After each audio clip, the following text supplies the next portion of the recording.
Hi guys, it's Amy from Nailpolish Baby 90 and welcome to today's video. Today I'm here with a swatch and review of the Zoya first part of the autumn collection because I'm pretty sure there's another one coming, and this is the Everlasting collection. Oh yes, Fall 1 2024. I was actually really excited when I saw the initial release for these. I do love a monochromatic look, and these are all really nice and kind of light purple, pinkish, taupish.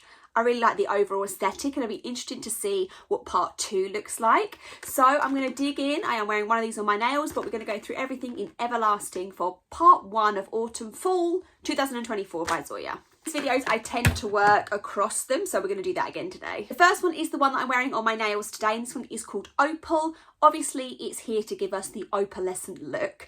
I really liked that although this is a super pale polish, there is shimmer, there are flecks, and they are very visible in the bottle, and they are slightly less visible on the nail, but still pretty good. You can still see them.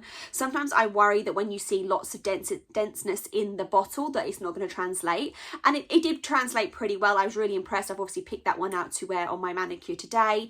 3 top coats to get opaque. The formula was easy to work with. It built up really nicely. Nice shimmer, nice flakes, no complaints.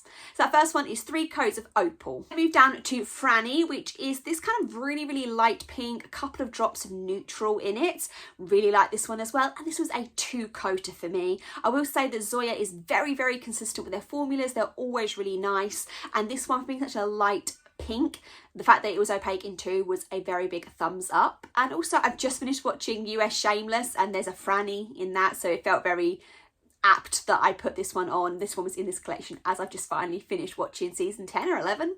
It was a long show. I've just finished watching it. That one was Franny, and that was 2 coats. We are treated with some scattered holographics in this collection. The first one is Cosette, and I'm pretty sure that's a character in Beauty and the Beast. Tell me if I'm wrong. Both of these glitters I did like, but I will say when you think of Zoya Dream and Blaze, that they are less textured than these. I would say these are either a really thick flaky particle or they are a glitter. They did dry certainly more textured, but it built up to be completely opaque in 3, and it was a nice light pinky purple right in that sweet spot in between. This would look really good as an accent nail with one of the first 2 that I've shown you already. I just wish maybe it was slightly less textured because I don't really like that gritty feeling on my nails once I put it on. I like things to be very slick and sleek. But that is 3 coats of Cosette. Henley is another cream in the collection. If we compare that to Franny, you can see that it is much darker, but again very nicely related to the others in the collection. Really like this one as well. A really nice light mauve, very white base, very opaque. Another nice and easy 2-coater. I have no complaints about these. This one I was really excited to wear, and I feel like as I'm coming into the autumn, I'm really ready for creams. And I don't know why I always associate creams with autumn, but if you watch my next video, which is going to be my autumn picks, you will see a lot of creams in that video, and this is a great one. So this was 2 coats of Henley. My least favourite in the collection is going to be Ondine, I think is how I say it, Ondine. This just tone of purple is just not for me. It's that kind of like eggplant, I guess in America you would say like aubergine purple. It's just not what looks good for me. But more than that, I would say that Zoya puts these out very regularly, because I feel like you hear me saying every now and again, I just don't like these types of purples, and yet they keep popping up. So I would say this is the most, like, maybe some of the neutrals you could find dupes of, but I think the formulas are really good on these. This was 2 coats, but I have a couple, and I won't be keeping this one in my collection just because it's not my favourite shade. I do already have some from Zoya, so if you don't have any, it's a good one because it's nice and easy in 2 coats, and if you like this colour, it's not my favourite. So that's 2 coats of Ondine. Hopefully I'm saying that right.